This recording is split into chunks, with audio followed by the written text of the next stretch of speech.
All righty. Well, good evening, everyone. And thank you for joining us today. I am so excited about this conversation. We decided to start this midlife reimagine live stream to make sure that everyone across the country and the world are able to engage with us and talk about issues that are around midlife. And so today we're talking about midlife money moves, and it's really a conversation to help your journey along the way. And we all know that things change at midlife. We have different priorities, different responsibilities, and we really wanted to equip and empower you to be able to make sound financial decisions in this phase of life and then beyond, and so that you had all the tools and resources and support that you needed. So make sure that you dive in, you really listen. If you have questions, drop them in the chat. This live stream will be up for 24 hours, so if you didn't catch it live, you'll be able to catch it within 24 hours. But first, I want to get right to introducing our panel, so that we can dive right in and get to what we're all here for. So I'm going to start with Miss Sandra. If you can introduce yourself, and then we'll go around. Good evening. I am Sandra Moody Gresham. I'm the founder and principal of Dahan Enterprises Insurance and Financial Services. We're an all lines insurance agency working with families and organizations to help them create, protect, and accumulate wealth. So happy to be here, Miss Nani. And Miss Jalyn. Good evening, ladies. My name is Attorney Jalyn Parks. I am currently an attorney at the law firm of Waddy Atchison. I've been an attorney for several years now, and I'm a Columbus native, and I always welcome opportunities to pour into our community and just share what I've learned. And so it's an honor to be here with you, ladies. And I think what really motivated me to be here is to talk about legacy and to help you guys understand how to build and protect your legacy. So great to be Perfect. here. Thank you. And Alicia? Hi, everyone. My name is Alisha Stewart. I am a licensed financial advisor. And all that means is basically I have the exact same licenses as the people on Wall Street. And I like to say the difference between me and the people on Wall Street is that their goal is typically to help the wealthy people get wealthier. Well, my goal is to help everyday people like us understand that wealth is absolutely obtainable for us.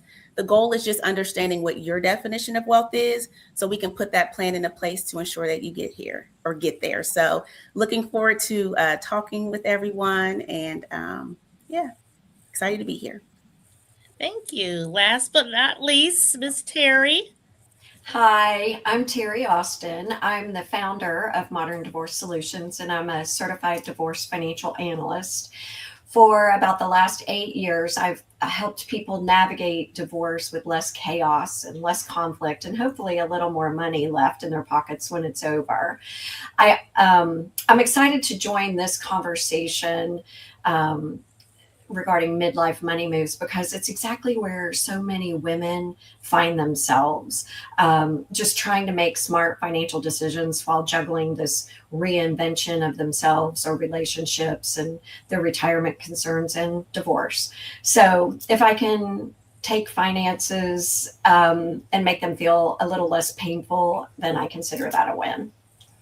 Perfect. So let's get into it. I'm looking forward to some great conversation. And I want to start off with Alicia, and then Jalyn, I want you to follow up with some thoughts. So many women over 40 feel like they should know more and they really lack the confidence.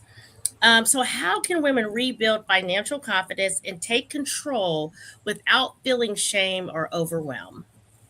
Absolutely. The first thing I always like to say is give yourself grace, right? A lot of times we weren't taught this. We weren't taught financial education. Our parents, a lot of times they didn't know, so our parents couldn't teach us. So give our parents some grace too, as well, right? And so that's the first thing is just making sure that you give yourself grace, but also understanding that grace cannot be the excuse to stay stuck. Because once we know better, we have to do better.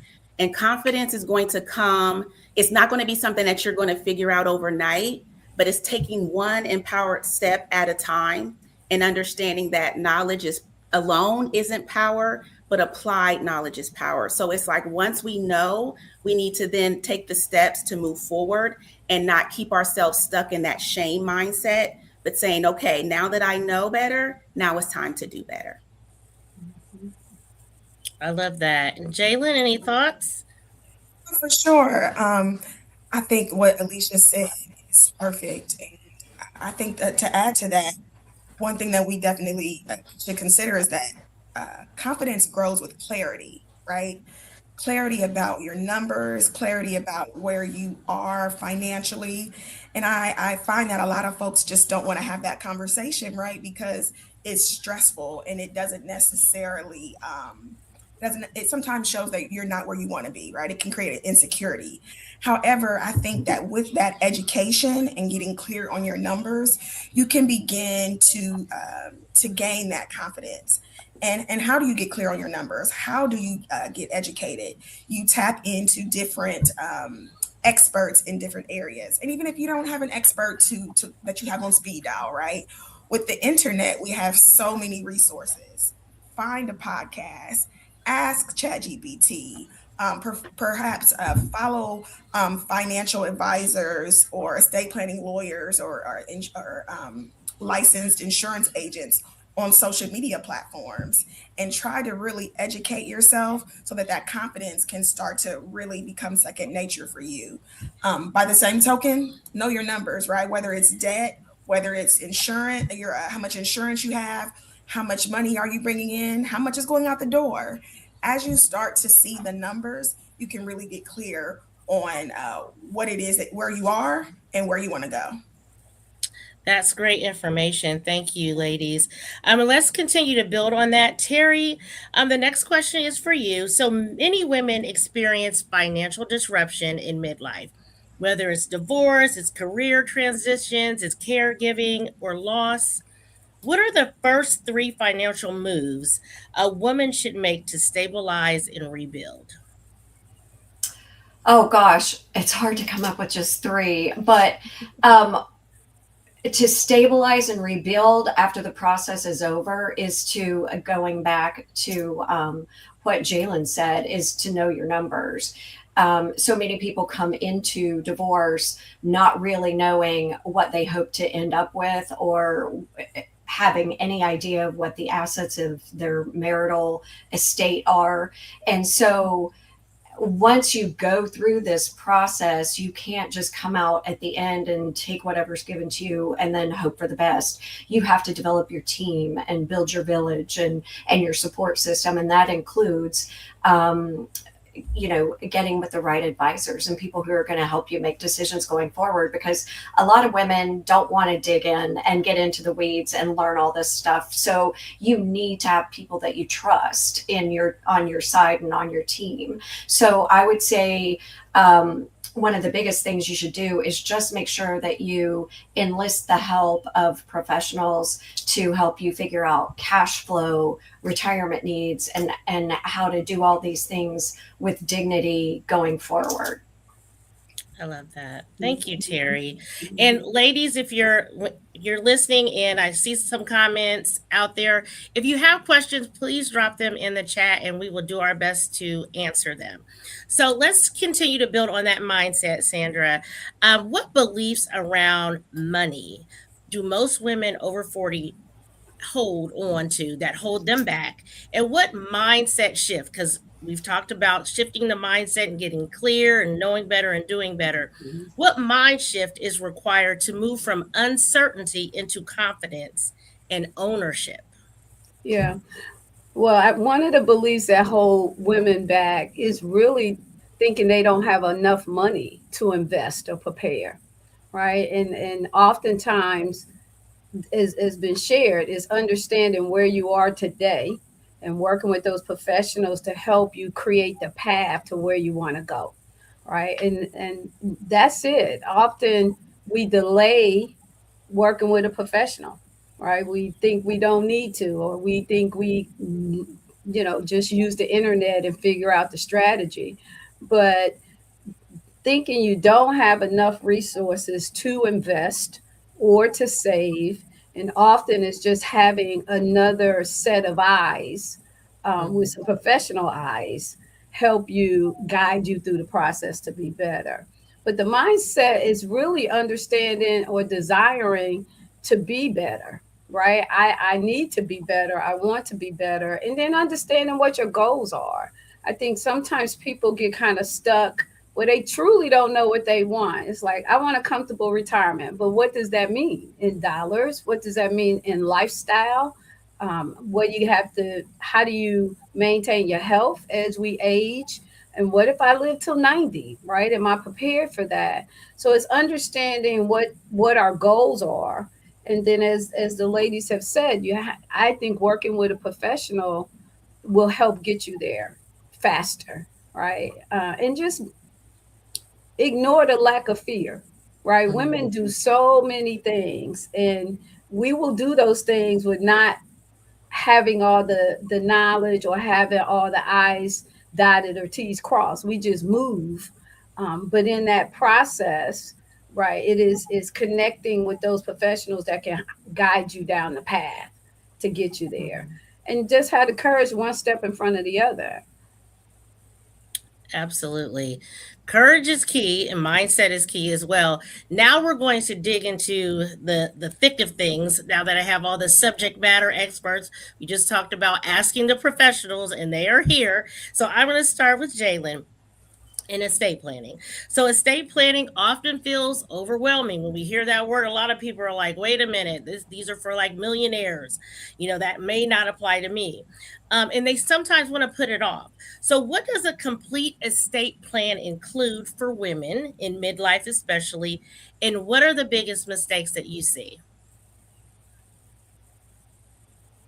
You're on mute. I have to be on mute, you guys, because I have a 4-year-old who's sitting right right by me, and y'all might hear Spider-Man. You're fine. So give me some grace. But so estate planning is really important in my opinion, and I tend to see that a lot of people in minority communities aren't doing the work right to really make sure that their legacy is protected.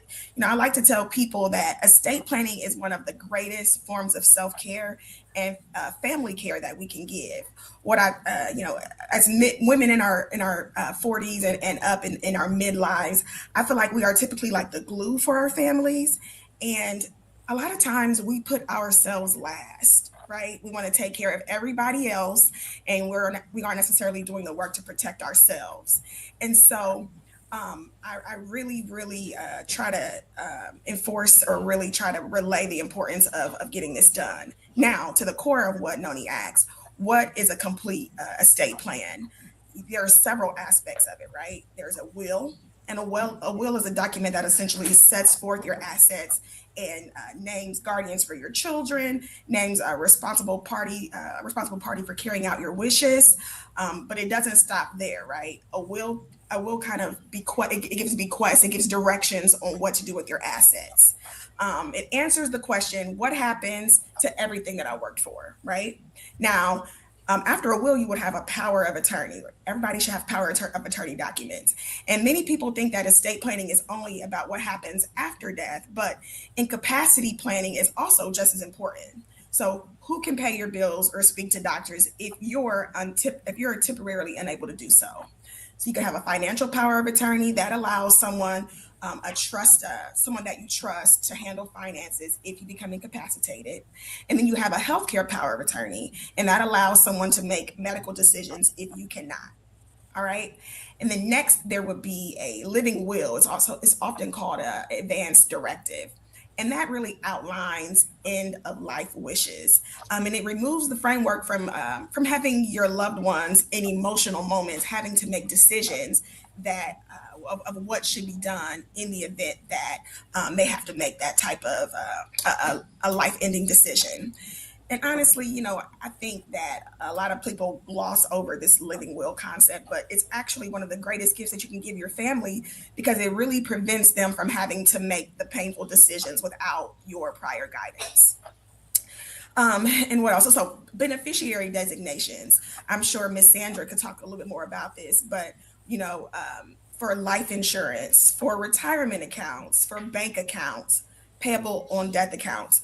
You want to make sure that you have beneficiary designations in there, because if not, then it's going to go. You're going to have to go through the process of having the probate court make the decision. And the goal really with estate planning is, right, it's due diligence. It's for you to plan so that others do not have to carry out your wishes. And to be clear, that beneficiary designations, they override your will. Many people don't realize that.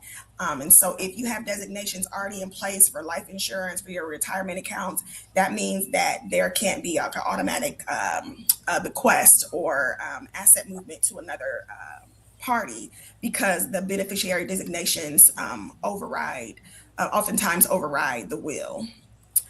And then lastly, well, there are two more, but I'll get straight to the point about a trust. Now, a trust, I think that a lot of folks think that trusts are for rich people, and that's not always the case. I think that we're all rich in our own way, but I often hear people talk about trust fund babies, right? Like, oh, he's a trust fund baby, or they have a trust, or they have this, and it's not necessarily used. It's not necessarily something that most folks think that they can have, right? But you definitely can. With a trust, I often say that I recommend a trust to parties who want to maintain control after they're gone. It allows your family to avoid probate. What a lot of folks don't know is that if you have a will, once you pass away, it can take 1 to 2 years to actually probate your will through probate court. So if you have a trust, it actually allows your family to avoid that long, expensive process. Now, a trust also allows you to make specific designations and say, some folks typically put, some folks typically make a life insurance policy a trust the beneficiary to their life insurance policy. So let's say you have a $200,000 life insurance policy, and the money is automatically goes into the trust after you pass. You can have control over how that money is distributed. If you're giving it to your child, you can say, once she turns 18 and graduates from college and joins a specific sorority, right? That beneficiary cannot, or that a person cannot benefit unless one of those conditions is met. And so, there's a lot to talk about within the realm of trust, but I always say that trust gives you control. It helps you navigate, it helps you avoid the probate process, and it also saves your family money from not having to pay attorneys to take you through that probate process. Excellent advice. I haven't personally experienced, but I've seen family members go through it the wrong way and the right way. The right way is definitely easier. So thank you very much. And again, if you have questions, feel free to drop them in the chat and we will get to them. Let's build on that, Ms. Sandra, with insurance. So, what types of insurance should women over 40 prioritize to protect their income, assets, and future, especially if they are single, divorced, or primary earners? Yes. So there are, as you all know, there's multiple types of life insurance and types of insurance, life insurance being one of them. So certainly life insurance. I always say we cannot plan death and we cannot plan sickness. And these insurance products help you prepare for those incidences occurring. But certainly life insurance, and the younger you are, the cheaper it is. The healthier you are, the cheaper it is. And there are also, as you know, many employers offer life insurance as an employee benefit. The downside to that is that often you can't take it with you. You leave the job, you left the insurance. It's low cost. So while you're there, certainly you want to take advantage of as much of it as possible, but be mindful that it may not be portable and move with you. The other important coverage as we're aging and thinking about retirement is long-term care insurance. And this is coverage that'll pay if you need assistance with activities of daily living, or probably everything we did today: feed ourselves, dress, toileting, walking, or cognitive impairment. in many times today, you can couple a long-term care benefits onto a life insurance policy or onto an annuity contract. So it allows you to have one policy that may do multiple things, right, for one premium. So there, the statistics is showing, 50% of us will need some long-term care, and that's someone coming into the home to care for you or going to a facility.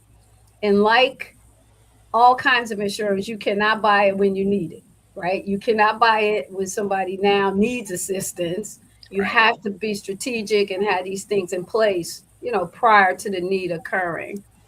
Disability insurance, I think, is one of those coverages that are often overlooked. Disability replaces lost income if you're unable to work because of accident or sickness. So more Americans have dental insurance than they do disability insurance. And disability will replace up to about 2/3 of your paycheck. And I encourage people during open enrollment at work, talk to the HR folks and those representatives that come in so you can understand what benefits you have available, and where it fits, take advantage of it. If you're a business owner, key person insurance, and that's just another form of life insurance, but it could be corporate owned, where your business pays the premium, owns the policy, and it could, the coverage benefit could go to your beneficiaries you name, or can continue the succession of that business, pays off any corporate debt, allows there to be cash during the transition of replacing you or selling the business. So if you have a business, this is important for the future stability of the business. And then the other one I thought about was umbrellas. So umbrella is a liability policy, and it's designed to provide you excess or higher limits of coverage on top of your auto insurance, homeowners, business insurance. And this really is, I like to say, it's lawsuit coverage, right? If you're sued, let's say it was a tragic car accident and your car insurance limits are insufficient to cover all the outstanding claim or liability that was caused because of that, then that those excess responsibilities or damages goes into that umbrella. So there are umbrellas for business and they're also for personal as well. So again, I think as women are building assets, you want to make sure these things are protection. Similarly, as Jalyn mentioned, having an estate plan is protection and making sure assets move. Insurance really protects those assets that you've worked really hard and diligently to grow and protect. Absolutely. Sandra, there is a question. Someone wants for you to repeat the business insurance name. They're umbrella policies, but then the other one was key person. Okay. You may have heard them as key man, right, which is kind of sexist, but it's key person today. Since women are starting businesses at a higher rate, than Yes, men. we are. Exactly. So, yes, but really, key person coverage is a life insurance product, but it's Oh, corporately owned, and you choose if the business is the beneficiary, or your family members or someone else. perfect. Thank you for repeating that. Okay, so we're going to shift slightly with Alisha. We're going to talk about retirement. So, research shows that women often have saved less but live longer, save less for retirement but live longer. What strategies can women in their 40s and 50s implement now to strengthen their retirement plan? Yes. So first, we have to be clear about where we currently are, but also where are we trying to go. We should all be afforded the opportunity to retire with dignity, right, and with grace, and to live out the second part of our lives however we want. But it's like we also have to understand that we have to become intentional in order to get there. And sometimes, if we're starting in our 40s and 50s, if we are behind, we're going to need to be a little bit more aggressive in our approach to close the gap, right? So at the core, when you think about it, when you think about the money coming in, the money going out, there's only really a couple of options we have to work with. And that's to decrease our expenses or increase our income. And there's only so much cutting back we can do, right? But that also ties into the debt and how much debt do we have, and working really aggressively to reduce the debt, because once that debt is gone, that's more money we can then put towards our future. But that's why I always say, right, it's like, because there's only so much cutting back we can do, we have to also take into consideration, how can we potentially bring in more income? Because there may be a huge deficit. And it's like, what are we going to do if we don't have the amount of money we need to catch up, right? Being aggressive sometimes is going to help. Cutting back expenses sometimes is going to help. But we may have to then consider, how do I bring in extra income to fill in that deficit? And then remembering this is only temporary. But we have to then become a little bit more strategic about accelerating the process to get us where we want to go. Because the one thing I don't want, and I don't like having, are those conversations to say, unfortunately, we have to push your time out. You can't retire at 65. It has to be 75. So really it's push out the shame, right? Push out the fact that you should already know this, and understand that the longer you wait, the longer you're pushing your end date out, and being okay with understanding that there's going to be some sacrifice. But it's really important to remember that we didn't get here overnight, and that rebuilding process is not going to happen overnight either. So it's about being patient. It's about staying consistent and really trusting the process. Absolutely. And I love so far, and I know, Cherry, you're just going to piggyback on all of this, that there's this line of hope.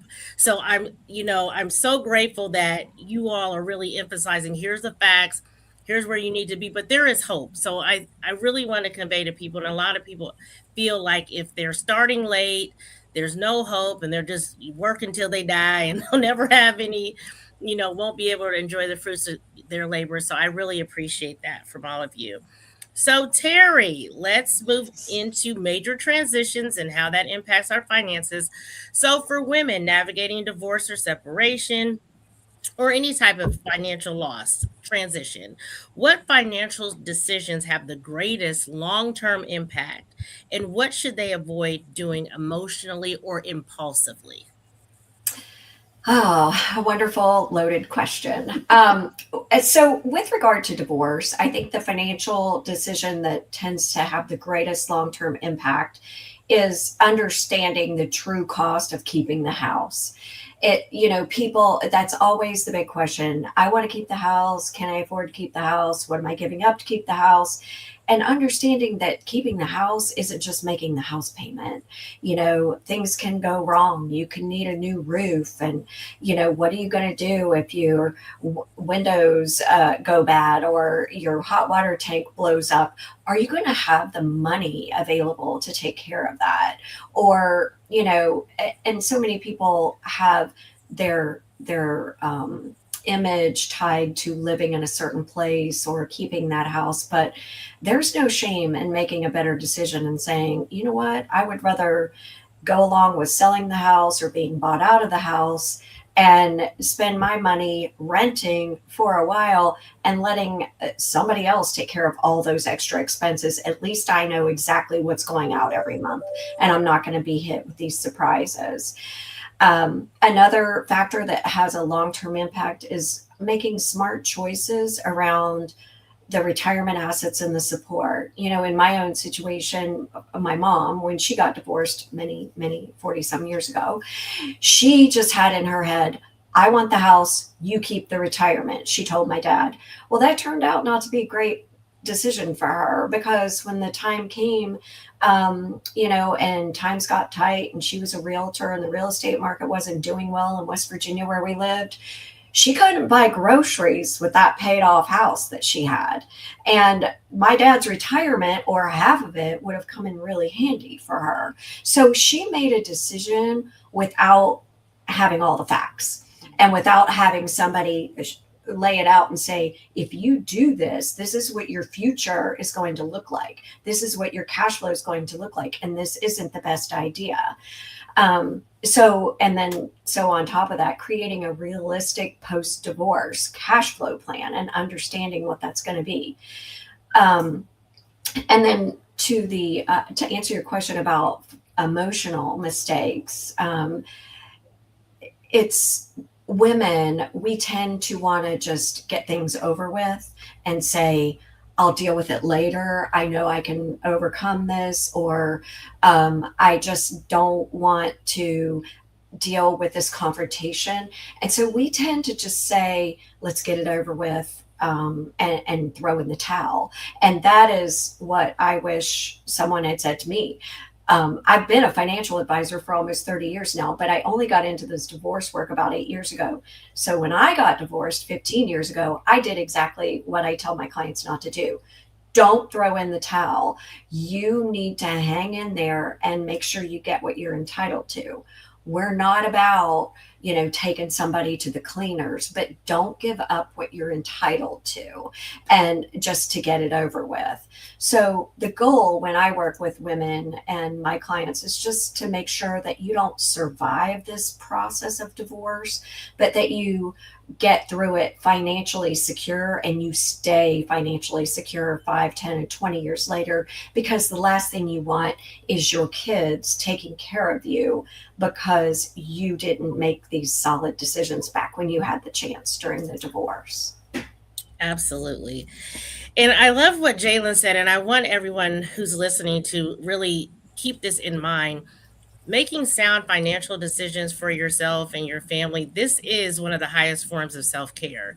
And I think a lot of times we look at self-care as something different, but this is about wellness as well. So put yourself first and take advantage of all the information that the panelists are sharing. So I want to do a quick rapid fire round, just giving you some practical tips and advice.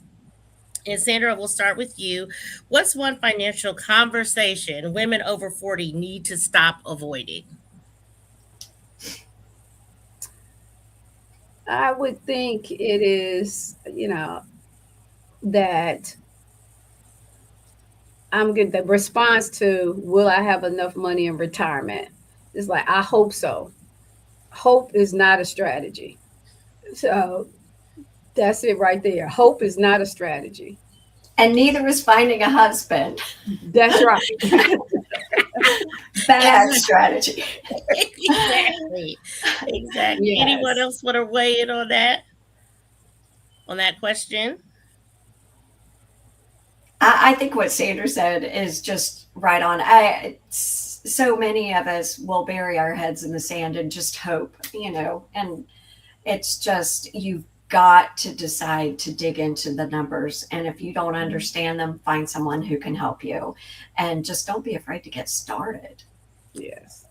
Absolutely. I would say the one thing I would also add is thinking you have enough time. I think sometimes even in our 40s, we think, oh, I still have time to figure it out, but we don't realize that time just flies by. Like, we're in May right now. We're almost halfway through this year. And so making the mistake of thinking you have time to figure it out, it's just going to put you in a worse off position that you realize. Absolutely. But I would piggyback off of the other things that the other ladies have said.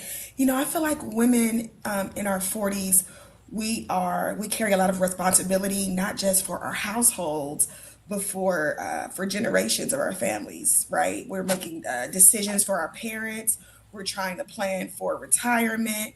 We have health concerns. You may be in a situation where you have a blended family. Adult children who need you but really don't. Right? Right. Miss Sandra talked about long-term care planning. I think that because we have so much to juggle, that it just adds to the point that we cannot wait. Like, now is the time for us to be intentional and to have the conversation. And the conversation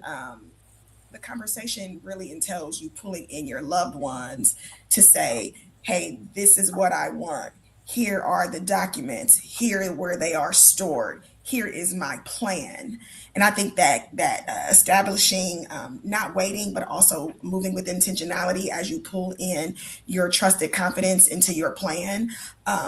That's one thing that we have to do to really gain that confidence and really start to plan for that, for leaving that legacy. Absolutely. All great advice. Last question. What's one action women can take this month? So I think Alisha mentioned about applying the knowledge. You can have it all day long, but if you don't sit down and do something about it and apply it, it won't work. So what's one thing one action women can take this month to improve their financial future? And whoever wants to start can start. I would say if you have a mate, know your mate's business, because there's a lot of times where the man or spouse has his finances going on, has his benefits at work, and the woman is just like, okay, he got it taken care of. The decisions he makes will impact that woman's future, because statistically we will outlive the male, right? But we have to know our mate's business, plain and simple. Agreed. And that goes to Jalyn's comment. We may end up caring for them, right? And you don't really know what benefits they have. And then how do those benefits support you potentially if they pass away, or in TERRIE's space around divorce? So you want to know their business. Amen. Anyone else? I would like to add basically being clear on your expenses, right? You got to understand first the money coming in, but getting crystal clear on every penny that's going out the door. And we sometimes look at budgets as being restrictive, but really it's getting an understanding of our spending habits. It's helping us to understand where we may be spending a lot more money than we realize, because a lot of times people don't realize the fast food, that's like typically the highest expense, where we're spending $10 here and $20 there, and then it all starts to add up and we don't understand and realize all the money that's going out. So just really being crystal clear on the money that we're spending on an everyday regular basis, and not having our heads in the sand thinking that it's like, just because you make good money. I feel like what is really true though is that 50%, up to 50% of six-figure earners are living paycheck to paycheck. And it just goes to show it's not about the money you make, it's about the money you keep. And sometimes what happens is if we don't have a strategy for our money, we'll spend it without even realizing it. So it's like switch your mindset of not spending as you make more, but learning to invest as you make more. And that's really going to help get us out of those holes that we don't realize we're digging ourselves into. I love that answer. Sorry, do you want to go, Jim? No, I was just going to piggyback onto that, because knowing your expenses is so important. But in my head, what I was thinking that goes right along with that is knowing your net worth. So especially if you're single and you haven't yet gotten married, know what you have and know what you're going into your marriage with, and have it on record, on a piece of paper, on a computer, on a thumb drive, somewhere. Have it recorded, the assets and liabilities that you have on the day you got married. And don't go into a marriage saying, oh, we're going to put our name on everything. We're going to be joint name on everything. Those were yours. You earned them, you grew them, you created those assets before that marriage, and you have no idea. And I know no one goes into marriage thinking that they're going to get divorced, but things can happen, and you just don't want to have mixed those assets in with the others and lose what you started and came into that marriage with. So, and you should know your net worth. And even if you are married, knowing your net worth is important too, because that's the number that you want to grow. That's your performance indicator as to how well you're growing your wealth, is what your net worth is, which is all your assets minus your liabilities. And if you look at that every 2 to 3 months and that number grows bigger and bigger, then you're on the right track.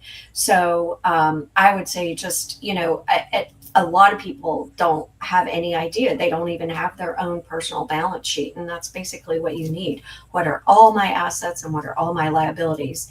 And then that will tell you what your net worth is. And you just want to grow that and keep track of it and protect it if you're single and haven't gotten married yet. Good advice. That's great advice, Terry. And I'm saying that as a former divorce attorney, I feel like a lot of finances are of course, one of the leading reasons why people get divorced. And if a lot of couples had someone like you in the beginning, giving this type of information, I mean, I think a lot of marriages probably could be saved. Yeah. So that's Yeah. excellent information.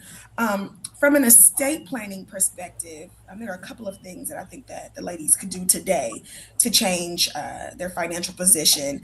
We talked about saving money and being intentional and opening accounts and doing some planning.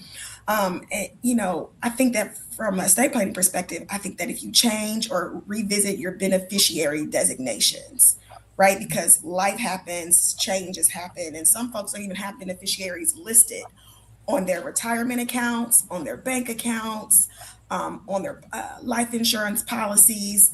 It's really important to know, how much money you have saved and all of your liabilities and your assets, but also where do you want it to go? Like in the event something happens, where do you want it to go? So I would encourage the ladies to for sure call your bank, check your insurance policies, and see who do you have listed as your beneficiaries.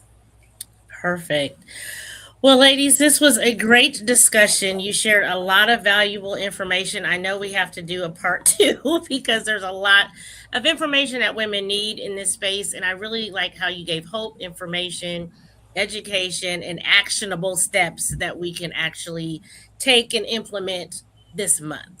So I just want to end with just give everyone a word of encouragement. It could just be a sentence, but I really like to always end on a high note, just encouraging and empowering the women who are listening. So, any just a word of encouragement that you could give just really quickly, if you want to just share just 30 seconds, I would be very appreciative. I would say plan your future. Plan what you want it to look like, and then work the plan and engage those professionals who can help you get there. Perfect. Jalyn? Let's say give yourself grace. You are not your mistakes, and there is no time like the present. Don't spend too much time uh, honed in on the shoulda, coulda, wouldas, right? Like, what can you do now to change your financial position and speak life into yourself? Love it. Alisha? I would say everyone, every last one of us, every woman on here is entitled to live the life that they want and the life that they deserve. And don't look at your today and think that it's not possible. The only way it's not possible is if you tell yourself that. So as long as you take the knowledge that you are given and apply it, you can absolutely live the life that you want and the life that you deserve. Love it. And Terry? I will just reiterate the concept of building your team.